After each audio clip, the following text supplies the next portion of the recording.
In this video, let's discuss about ligases. Now, this DNA ligases are the enzymes which join DNA molecule.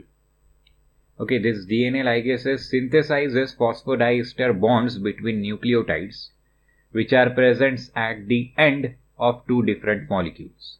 So, for example, here is one DNA molecule, here is another DNA molecule. At the end of both of the DNA molecule, you have nucleotides, and in between those nucleotides, there is formation of phosphodiester bond, and that reaction which results in the formation of phosphodiester bond between the two nucleotides of two different DNA molecules is catalyzed by the enzyme DNA ligase. Now, this DNA ligase also synthesizes phosphodiester bond between the two ends of a single molecule. For example, this is your single molecule and it has two ends. Okay, now between these two nucleotides there is formation of phosphodiester bond and the linear DNA becomes circular. So that reaction is also catalyzed by your DNA ligase. Okay, so DNA ligase join the DNA molecules by synthesizing the phosphodiester bonds. Now, in cloning experiment, we usually use DNA ligase, and from E. coli and bacteriophage, we obtain DNA ligase. Okay, so the source of DNA ligase is E. coli and bacteriophage T4. Now let's discuss about linkers and adapters. Now suppose we have a collection of DNA fragments with blunt ends, and we want to introduce these DNA fragments with blunt ends into a vector which is linearized with EcoR1 site. So there is a vector, okay, that has been linearized by EcoR1, and into that vector we have to insert a DNA fragment which has blunt ends. Okay, so this is the condition here. So for this to happen, what we can do is we can make the vector ends blunt so that the vector will be compatible with this DNA fragment. Okay, DNA fragment that has to be introduced, the target DNA fragment has blunt end, and if the vector end is also blunt, then both of them are compatible and they can be joined. So that is what we can do to introduce this DNA fragment into the vector. Now we can do this, but this will not give us high efficiency of ligation. Okay, ligation will not happen properly if the vector ends are also blunt and the DNA fragment which has to be introduced is also blunt. So we have to do something else than this to solve this problem. If we make vector end blunt, then it will lose its EcoR1 site. Okay, that is another problem because of which this solution is not possible. Okay, if you make the vector end blunt, then EcoR1 enzyme will not be able to act on that vector, and that is not a good thing for a vector, that its restriction enzyme is not capable to act on it. Now there is a solution of this problem, and that is to ligate a small double-stranded DNA with EcoR1 site at the end of the blunt fragment. So for example, this is your target DNA. Okay, it has blunt ends. Now what you do is you will add small double-stranded DNA to it, and this small double-stranded DNA that you are ligating has a EcoR1 site in it. Okay, now let's try to understand how this will help. Now this small DNA which we just saw can be added to the ligation reaction in a great excess, and that is the reason this technique is efficient. Okay, this is an efficient reaction. Why? Because you can add that small amount of DNA in a great excess. So after you add those small DNA with EcoR1 site in great excess, and those small DNA has been ligated to your target DNA, that DNA can be digested with EcoR1 enzyme, and this digestion of that small DNA that you just added will produce proper overhanging ends which will be compatible with the vector. Okay, so let's try to understand. So this is your vector. It has EcoR1 site in it, and this is your blunt DNA which cannot be ligated to this vector because this vector has staggered ends. Okay, so this is how the staggered ends are represented. So this vector has staggered ends and this DNA molecule has blunt ends. So that is the reason why they cannot be joined. So what we did is, we took this DNA, blunt DNA, we added a small DNA sequence to it, and this had the EcoR1 site on it, and then we digested this whole thing with EcoR1, and that is the reason why now you have your target DNA which has to be inserted into vector with staggered ends, and that is the reason why now this target DNA can be easily ligated with this vector. Okay, because of this vector is compatible with your target DNA. Okay, so that is what we did, and this small DNA sequence that we added are the linkers or adapters. Okay, so the small pieces of DNA that we just added are known as linkers. So these linkers are the short stretches of double-stranded DNA of known nucleotide sequence, and the size of these linkers is about 8 to 14 base pairs, and these linkers have recognition sites to about 3 to 8 restriction enzymes. Okay, 3 to 8 restriction enzymes can cut these linkers. Now these linkers are ligated with the blunt ends of the DNA with the help of this enzyme, that is ligase. Okay, that's the function of ligase. It creates phosphodiester bond between the two DNA molecule, and that is how the two DNA molecules are joined. So that is how the linker is joined with the blunt ends of the DNA. Now the thing is that linkers are small stretches of DNA.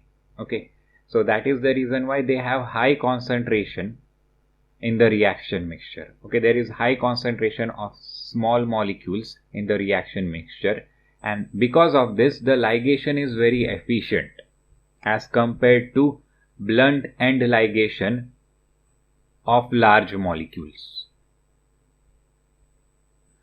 So simply we had two ways. Okay, so this is your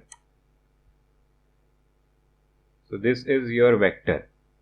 Okay, it has staggered ends. Okay, and this is your DNA which has blunt ends. So the first solution that we saw is, we will cut the vector, okay, this part of vector, and we will make vector blunt. And now the vector is blunt, the DNA molecule is blunt, and that is the reason why this can be ligated and you will have your recombinant DNA. But what we did instead is, we didn't disturb the vector. Okay, so this we had this vector,